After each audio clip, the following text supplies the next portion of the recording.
자, 오늘 제가 드리고 싶은 핵심 메시지는 유소년 때부터 압박을 피하는 축구가 아니라 압박을 풀어내는 축구를 가르치자입니다.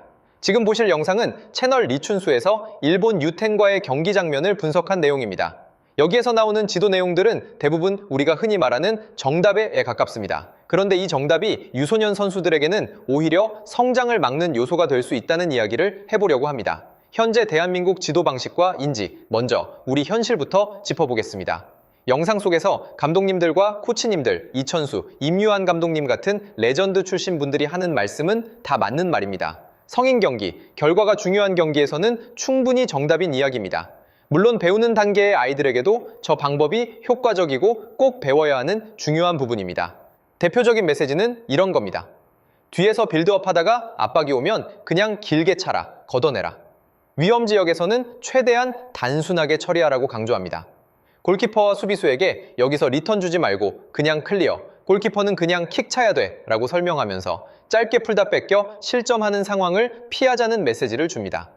저기서 굳이 받을 필요 없다. 사이드 비었으면 그냥 앞으로 보내면 경기 바로 뒤집어진다처럼 뒷선에서 위험을 감수하며 풀어나오는 것보다 압박을 이용해 곧바로 전방으로 전개해 한 방에 끝내는 선택을 더 효율적인 답으로 제시합니다.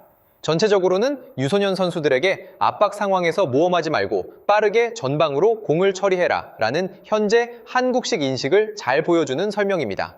성인 레벨, 승리가 최우선인 레벨에서는 이게 충분히 타당합니다. 문제는 이 지침이 10살, 12살, 13살 이전 유소년에게도 똑같이 적용되고 있다는 점입니다. 축구 선진국과의 차이, 압박을 끌어들이는 교육. 그렇다면 축구 선진국에서는 어떻게 가르칠까요? 현재 세계 축구 흐름은 의도적으로 압박을 끌어들이는 패턴으로 풀어나오는 축구는 기본으로 하고 있으며 유소년들도 이미 몇 년 전부터 그 단계를 경험하고 배우고 있습니다. 예를 들면 이런 패턴입니다. 골키퍼와 센터백이 일부러 짧게 주고받으며 압박을 유도한다. 센터백이 압박이 붙는 타이밍에 미드필더에게 공을 넣어준다. 미드필더는 등을 지고받거나 첫 터치 방향 전환으로 압박을 벗어나며 반대 방향으로 전개한다. 따라온 수비 한 명을 끌어들이고 반대쪽을 프리로 만드는 구조를 반복 학습한다. 이건 6, 7년 전에 유벤투스 유소년팀의 이벤트성 토너먼트 경기 중 장면입니다. 이때는 성인팀에서 압박을 끌어들이는 패턴이 아직 세상에 나오기 이전에 이미 압박에 노출되어 풀어나오는 플레이를 하고 있습니다. 조금 전에 한국 선수들을 교육하는 장면에서는 비슷한 상황에서 어려울 것 같은 상황은 피하는 방법을 가르쳤다면 이 선수들은 어려운 상황에서 실수하기도 하고 풀어나오기도 합니다.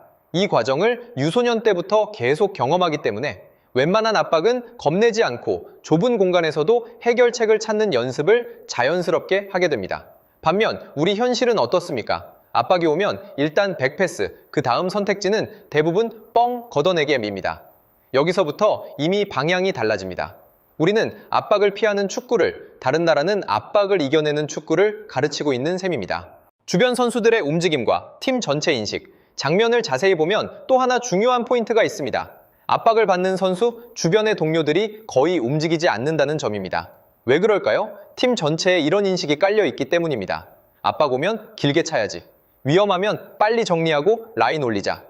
이 인식이 깔려 있으면 자연스럽게 근거리 2대1 지원 움직임이 줄어들고 2대2, 3대2 구조로 풀어나오는 패턴이 거의 나오지 않습니다. 골키퍼와 센터백, 미드필더가 함께 책임지고 빌드업하는 문화가 자리 잡기 어렵습니다.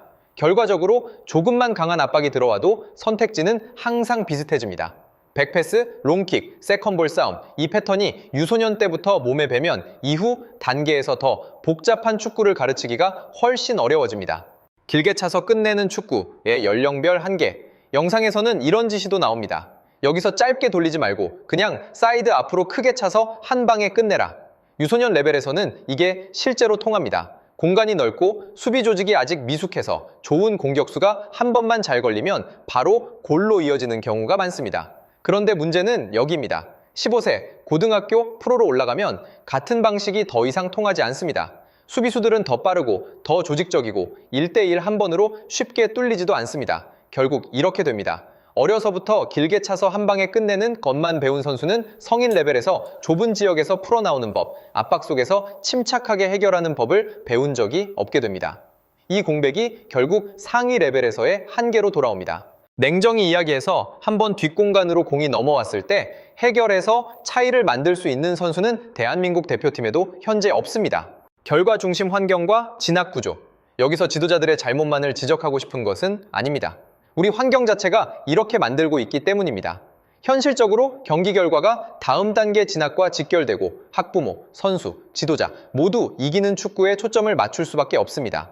예를 들어 한 경기 패배로 대회 8강, 4강에 못 올라가면 그 대회 성적 때문에 원하는 학교 지원 자격을 잃을 수도 있습니다. 이 상황에서 지도자가 이렇게 말하기는 어렵습니다. 뒤에서 빌드업 하다가 뺏겨도 괜찮다. 압박 속에서 실수하면서 배우자. 말은 할 수 있지만 그 실수의 대가가 선수의 진학과 직결된다면 실제로 그렇게 가르치기는 매우 어려운 구조입니다. 그래서 결과적으로 어린 나이부터 가장 안전한 방법, 위험을 최소화하는 선택, 단기 성과가 보장되는 축구가 반복됩니다. 성인 대표팀 레벨에서 드러나는 한계. 이런 교육 방식의 결과는 성인 대표팀 단계에서 분명하게 드러납니다. 대표적인 예가 강팀을 상대로 하는 경기입니다. 브라질 대 한국, 우리는 백패스와 롱킥이 반복됩니다. 강한 압박을 풀어나오는데 어려움을 겪어 하프라인을 힘들게 넘습니다. 브라질은 압박을 받아도 대부분 풀어나옵니다. 브라질 대 일본, 브라질이 강하게 압박을 해도 일본 센터백과 미드필더가 한두 번의 터치와 패스로 압박을 벗겨내며 빌드업을 이어갑니다. 이 차이는 결국 어렸을 때부터 누가 어떤 경험을 했느냐에서 나옵니다. 우리나라는 전술적으로 막히는 순간 개인 능력으로 해법을 찾을 수 있는 선수풀이 많지 않습니다. 그래서 전술의 한계가 곧 팀의 한계가 되고 문제가 생길 때마다 감독의 전술만 탓하게 되는 구조가 반복됩니다. 하지만 뿌리는 더 아래 유소년 교육에 있습니다. 우리가 길러야 할 선수상. 이천수 선수도 말했듯이 대표팀 경기에서 압박을 받으면서도 돌아서서 전진 패스를 넣을 수 있는 미드필더, 등지고 받아서 방향 전환 후 전개할 수 있는 선수는 많지 않습니다. 그렇다면 우리가 던져야 할 질문은 명확합니다. 우리는 앞으로도 계속 어쩌다 한번 나오는 손흥민, 이강인, 김민재에만 의존할 것인가? 아니면 그런 선수들이 여러 명 나올 수 있는 시스템을 만들 것인가? 제가 생각하는 답은 분명합니다. 우리가 길러야 할 선수는 압박이 와도 공을 받는 것을 두려워하지 않고 좁은 공간에서 동료와 연계하며 풀어나올 줄 알고 위험 지역에서도 빌드업을 시도할 수 있는 용기를 가진 선수입니다. 그리고 그런 선수는 어릴 때부터 그런 경험을 허용해준 환경 속에서 자랍니다.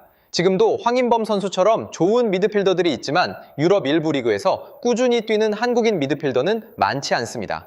유럽 A급 레벨에서 통하는 미드필더를 만들기 위해서는 이미 갖춘 기술력을 바탕으로 더 어려운 상황, 더 강한 압박 속에서도 어릴 때부터 공을 받는 경험이 필요합니다. 즉, 단순히 기술 훈련의 양이 아니라 어떤 맥락에서 그 기술을 쓰게 해주는가가 중요합니다. 이 환경을 설계하는 역할이 바로 지도자와 시스템의 몫이라고 생각합니다. 현장에서 당장 바꿀 수 있는 것 3가지. 마지막으로 현장에서 우리가 당장 시도해 볼 수 있는 변화 3가지를 정리하고 마치겠습니다. 유소년 경기에서 실수 허용 구간을 만들며 뒤에서 빌드업 하다가 뺏겨도 괜찮다고 미리 선수와 학부모에게 설명한다. 특히 연습 경기, 친선 경기에서는 결과보다 시도를 우선한다. 압박을 피하는 롱킥 패턴보다 압박을 이겨내는 환경을 매일 만들어준다. 골키퍼, 센터백, 미드필더, 쌈-인 패턴을 기본 메뉴로 두고 2대1, 3대2 상황에서 탈압박하는 연습을 반복한다. 미드필더와 센터백에게 더 많은 책임과 권한을 준다. 위험하니까 차지 마라가 아니라 위험하지만 여기서 한번 풀어보자 라는 메시지를 던진다. 정리하면 우리가 바꿔야 할 것은 선수들만이 아니라 환경과 메시지입니다.